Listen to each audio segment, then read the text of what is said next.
안녕하세요. 미국 주식으로 온 대학이 미주은입니다. 행복한 마음으로 즐거운 주말 보내고 계시려고 믿습니다. 저는 개인적으로 너무나 아끼는 막내 처제가 내일 결혼식을 올립니다. 그래서 저까지도 괜히 설레이는 마음으로 이번 주말을 맞이하고 있습니다. 이번 주말의 방송 내용은요, 조금 특별합니다. 왜냐하면 지난주 금요일 날 테슬라의 주주총회가 있었습니다. 영어로는 애뉴얼 미팅이라고 부르는데요. 제가 좀 내용을 살펴보니까 상당히 많은 업데이트 부분이 발표가 됐더라고요. 그래서 다음 주 월요일이 되면 오미주를 통해서 많은 뉴스들을 여러분들과 공유해야겠다 생각을 했습니다.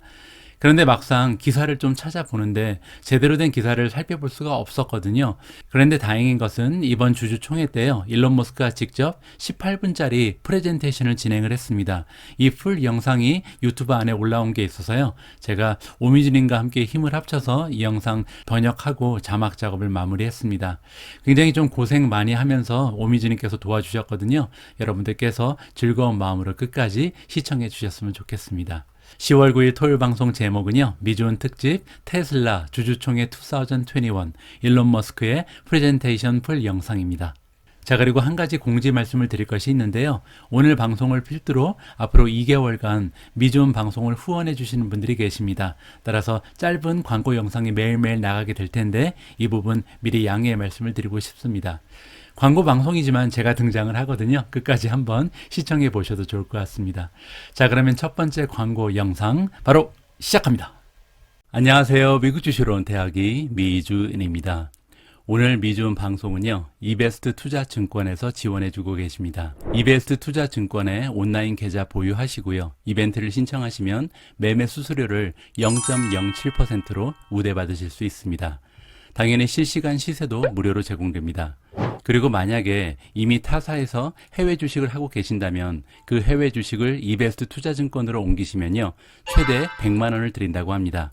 뿐만 아니라 지금 아마존, 구글, 마이크로소프트 등 미국 주식 한 주를 랜덤으로 지급하는 이벤트도 진행한다고 하네요.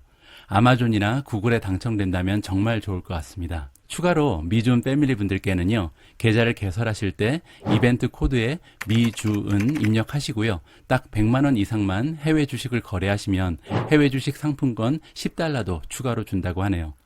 마침 해외 주식에 도전하시거나 추가로 계좌를 개설하실 거라면 이런 혜택을 누리시고 투자하시면 더욱 좋을 것 같습니다. 오늘도 변함없이 미주은과 함께 해주시는 모든 분들께 감사의 말씀을 드리며 아무쪼록 건강하고 성공적인 미국 주식 투자 이어나가시길 진심으로 바랍니다.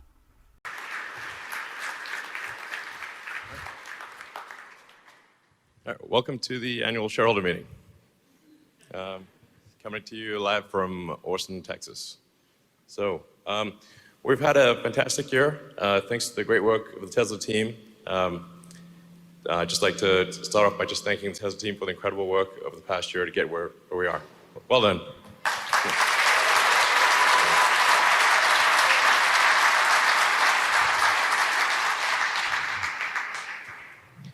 So we have record vehicle deliveries.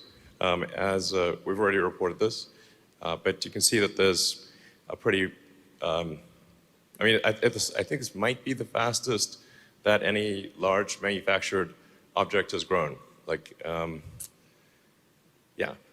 So certainly one of the fastest, perhaps the fastest. It looks like we have a good chance of maintaining that into the future, really dependent on supplier challenges. So if we can get the chips, we can do it. Hopefully this chip shortage will alleviate soon, but I feel confident of being able to maintain something like this, at least above 50% for quite a while. The Model 3 became the best-selling premium vehicle globally. So of any premium vehicle.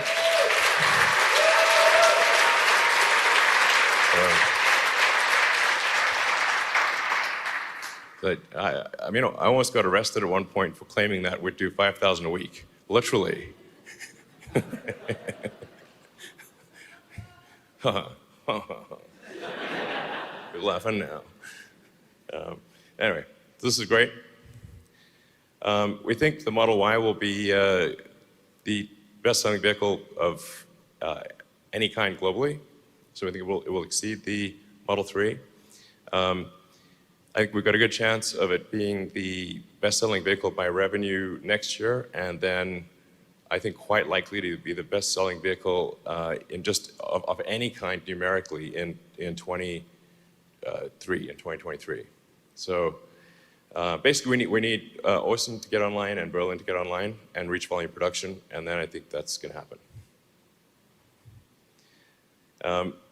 In terms of free cash flow generation, obviously we had some tough years back then. Things were looking a little dicey, to say the least, in 2017 and 2018. Don't want to go back there again. But we got through that, and now things are looking really good.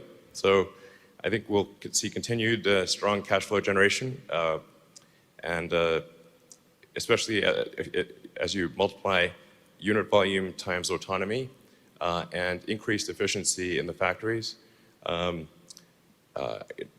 I think over time you'll see all manufacturers will make electric vehicles, and eventually all manufacturers will make autonomous vehicles. And Tesla's open to licensing autonomy, because I think autonomy will be such a significant lifesaver and preventer of injuries that it is not a technology we want to keep to ourselves. So I think it will be morally right to license it to other manufacturers if they would like to use it. So.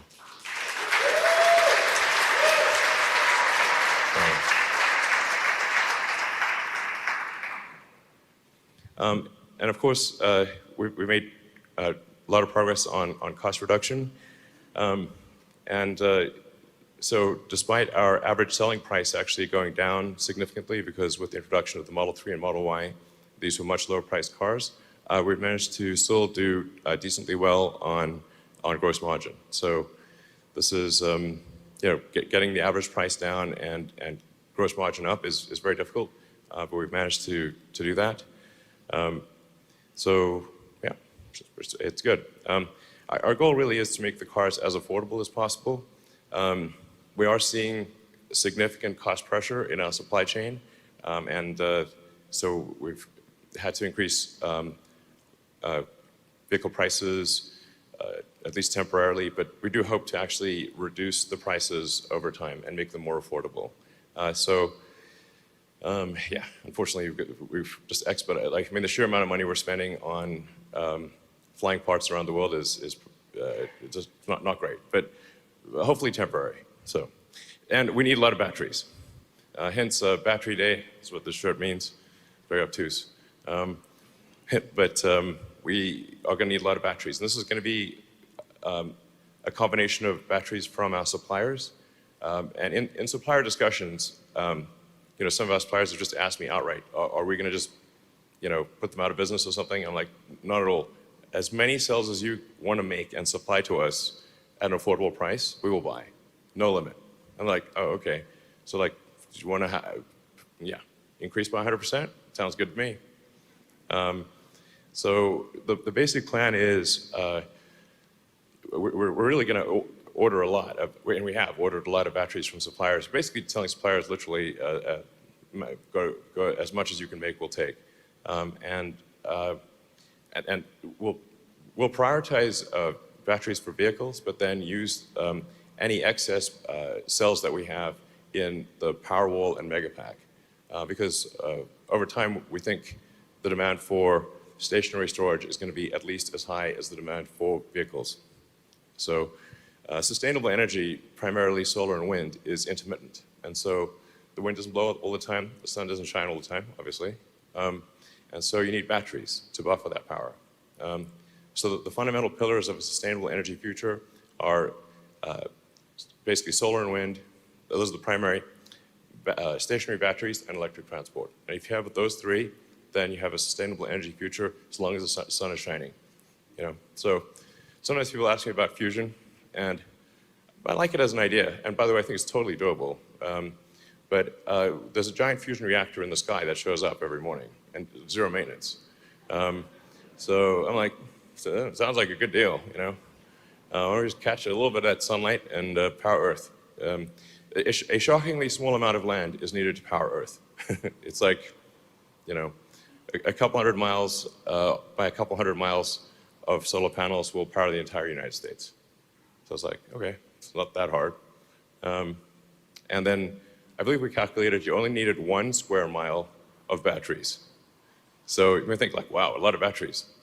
1 square mile of batteries, it's not that crazy. So anyway, so we've got a plan to reduce the cost per kilowatt hour of batteries, and our suppliers, you know, have similar plans. So this is really supplemental to our suppliers. We'll make cells, they'll make cells, we'll use them all. The fundamental good of Tesla, I think, is by how many years did we accelerate sustainable energy? This is the fundamental, I think, way to think of the value of Tesla. And so if we are able to accelerate sustainable energy by more years, that is good. Hence the need to grow quickly. We've got 3 new factories. Giga Shanghai has done an incredible job. And Giga Shanghai now exceeds Fremont in production. So actually, I'd like to just give a special hand to our Tesla China team.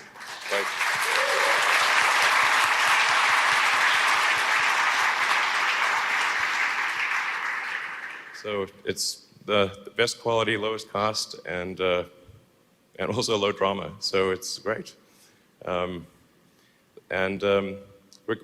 that said, we are continuing to expand our Fremont operations and expect to hopefully increase Fremont output by 50%.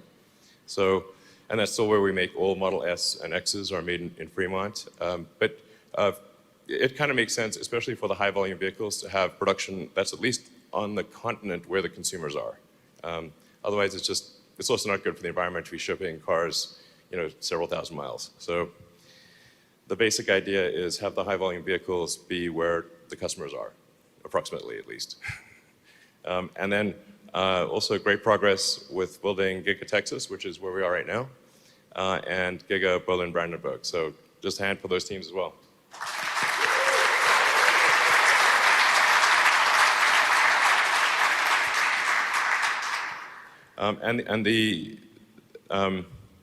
These factories will have cell production in them as well. So this will be really kind of raw materials in, cars out. So really, really big. Yeah, I mean, these things will be in like units of Pentagon, basically. Let's see, so impact report. There's a lot of, I think, interesting stuff in our impact report. We go into quite a lot of detail on all the things we're doing. And you know, Tesla is certainly a company that tries very hard to do the right thing in all respects. We try very hard to do the right thing in all respects. We don't always succeed. But if you're looking for a company where you say, is that company really trying to do the right thing? That is Tesla. Okay, we really try. Okay, I mean, anyway. So,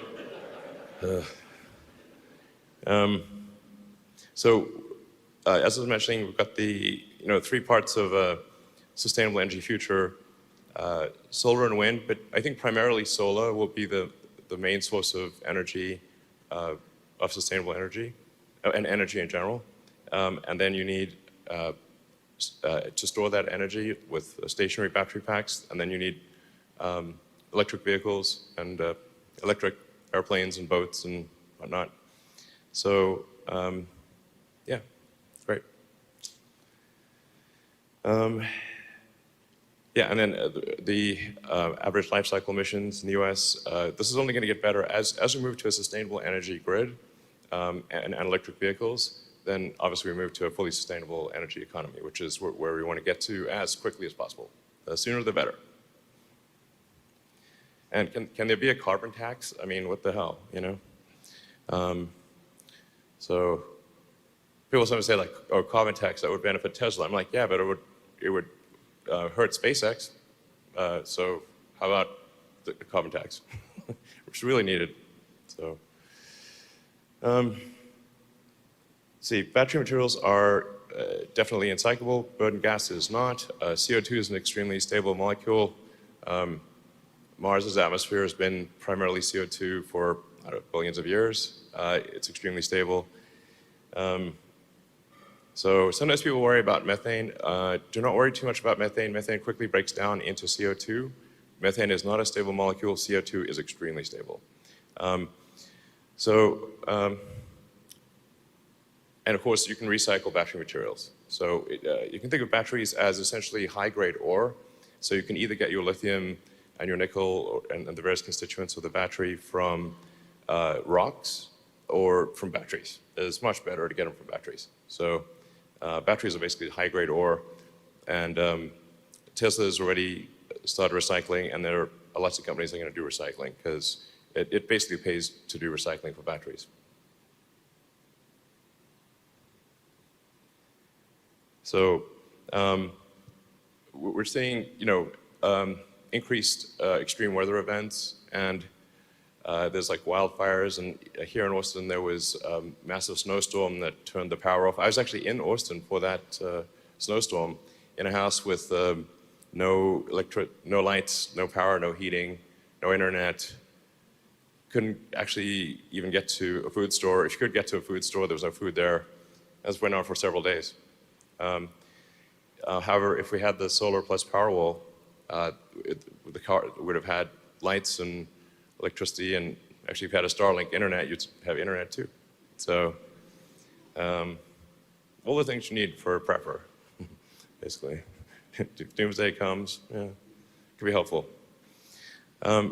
So in factory safety, we made huge improvements on factory safety. We're now 18% better than the industry average. So this is great. It's always tough with safety as you ramp the production lines and as you start up factories. But then once it's in steady state, then the injuries naturally decline because people get used to it and you iron out the issues. And so we're seeing excellent factory safety at Tesla. And our goal is to have the safest factory on earth. And then AI Day, I think it was important to change the fundamental perception of Tesla, because people they sort of think of Tesla as a car company, and yes, we make cars, but the AI part of Tesla was not well understood. Tesla is as much a software company as it is a hardware company, and we also do the chips. So we designed the full self-driving inference computer. We're designing a training computer that's going to be able to, we think, be the most efficient neural net training computer in the world by far. And we're seeing a tremendous response. So daily applicants by role. As you can see, it's basically, on the y-axis there. and then after AI Day, that's the AI applicants increased dramatically. So I thought that was a very successful day. The team did a great job. AI is going to be a very important part of the future. Self-driving is obviously one of the functions. I obviously have mixed thoughts about AI, and we've got to watch out for AI being a danger. But it's happening either way, so I guess if we help do it, we can try our best to make sure it is positive, good AI, hopefully. Yeah. And then I'm excited to announce that we're moving our headquarters to Austin, Texas.